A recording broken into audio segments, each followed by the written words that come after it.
আজকে আমি দেখো সর্ষে পটল রান্না করবো। পটলটাকে ভেজে নিচ্ছি, ভেজে প্রায় আমার ভাজা হয়ে গেছে। দেখো তো পটলটা আমার ভাজা হয়ে গেছে। এখন আমি এই সর্ষে বাটা, কাঁচা লঙ্কা, জিরে, আদা আর একটা টমেটো বাটা দিয়ে দিচ্ছি, তার সঙ্গে হলুদও দিয়ে দিচ্ছি।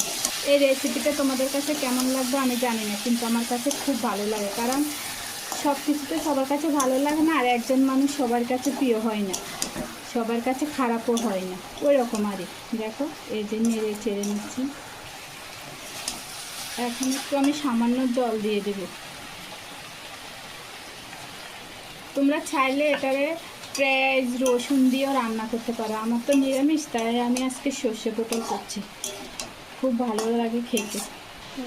এই যে আমার হয়ে গেছে সর্ষে পটল। কেমন হয়েছে বলবা, খেতে তো আমার খুব ভালো লাগে। তোমাদের কাছে কেমন লাগবে সে তো বললাম, জানি না। এই দেখো হয়ে গেছে কি সুন্দর।